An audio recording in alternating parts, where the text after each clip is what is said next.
بسم الله الرحمن الرحيم. الحمد لله والصلاة والسلام على رسول الله وعلى آله وأصحابه ومن والاه. قال الله تبارك وتعالى ورتل القرآن ترتيلا. پنځلسم نمبر شعر د مونږ سره علامه جزيري رحمه الله په دې شعر کې د نون او د را مخرج ذکر کړی دی. نو فرمایي والنون او نون من طرفه د جبې د طرفنا، یعنی د جبې دا کم ګولایه ولیسه ده.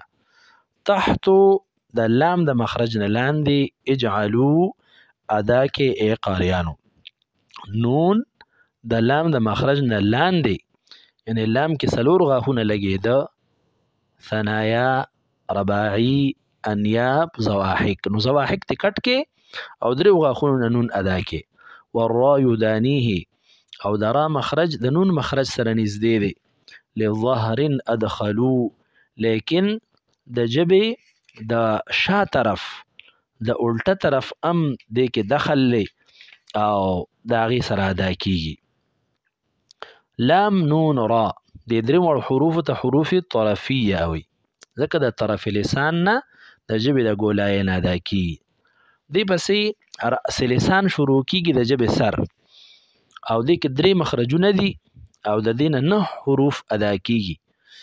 نو علامه جزيري رحمه الله فرمایي والطاء والدال وتا منه ومن عليا الثنايا. طاء دال تا منه د جبې د سرنا، ومن عليا الثنايا او د ثنايا عليا د ویخ نه ادا کیږي. چې کله د جبې سر د پاسني غاښونو دوه ثنايا عليا د دې په جړ کې ولګي، د دې نه طاء دال تا ادا کیږي. والصفير مستکن، حروف صفیر د قرار ځای د راوتلو ځای منه د جبې سر دی. ومن فوق الثنايا السفلى او د لاندني غاښونه ثنایا سفلا سرونه دي. علما فرمایي چې د جبې سر دا د صاد سین او زا مخرج کې د دې د اداګۍ په وخت د جبې سر شا طرف ته زور کوي. وایي که چېرې منګه څنګه چې دا مخرج ذکر شوی دی، موږ د جبې سر د دې لاندني غاښونو سرونو سره ولګو، بیا د ثا اواز راوځي، نو جبې سر شاته زور کوي. خو دا پاسني غاښونه او لاندني غاښونه یو بل د پاسه رابند شي او جبه دا د لاندني غاښونو سره لاندې ولګي. نو والصفیر مستکن، حروف صفیر د راوتلو ځای د قرار ځای او مراد صاد زا او سین دي، د هغه منه د جبې سر دی. ومن فوق الثنايا السفلى او د ثنایا سفلا، یعنی د لاندني غاښونو سرونو، هغه سرونه دي لاندني غاښونو، دینه صاد سین او زا ادا کیږي. دریم مخرج هغه د ژبې په سر کې د ضا، ذال او ثا دی. جزيري رحمه الله فرمایي والضاء والذال وثال العليا من طرفيهما. ضا، ذال، ثا للعليا د ثنایا عليا او د پاره خاص دي.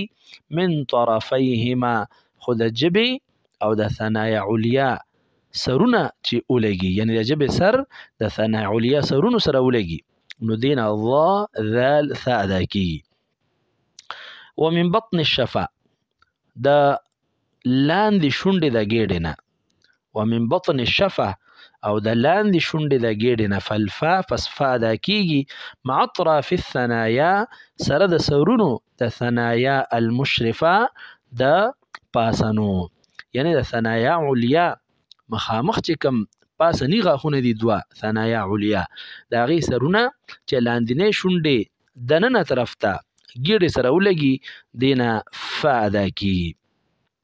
للشفتین الواو باء میمو، د دواړو شونډو نه په ګول کولو سره واو، بیا لامده طرفونه چې د شونډو یو ځای شي دننه طرف ته با، او لږ را بهر ته وچ طرفونو ته چې نږدې د شونډې یو ځای شي بیا میم ادا کیږي.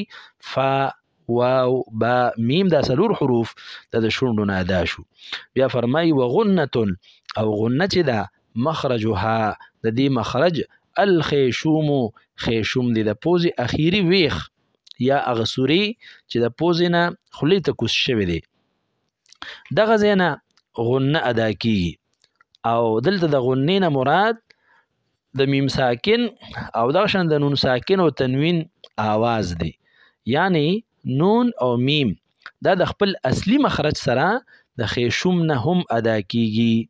یعنی کله چې میم مونږ ادا کوو نو دواړه شونډې یو ځای شي لیکن اواز یې په پوزه راوځي. کله چې مونږ نون ادا کوو د ژبې سر څنګه مخارج کې مونږ وي والنون من طرفه، ژبه خو لګي طرف لسان لګي هغه غاښونو کې لیکن اواز یې په پوزه باندې راوځي. نو دغه اعتراض ختم شو چې بعضې خلک وایي چې دا خو صفت دی په مخارجو کې څه کوي، نو دا د نون او د میم د آواز مخرج دی.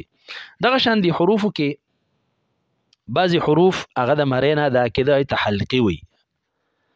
بیا قاف او کاف دا د ژبې جړ نه ادا کېده دې ته لهاتیه وي. جیم شین یا د ژبې د مین نه ادا کېده شجریه ورته ویل. ضاد ته حافیه وي. لام نون را ته طرفیه یا ذلقیه یا ذلقیه وي. او طا دالتا ته حروف نطعیه وي. ضا ذالثا ته حروف لثویه وي. صاد سین ذاته صفیریه او فا با میم واو ته شفویه. او اخر کې چې کوم غنې مخرج کې نون او میم راله دي ته حروف غنه وي. وصلى الله تعالى على خير خلقه محمد وآله وأصحابه أجمعين.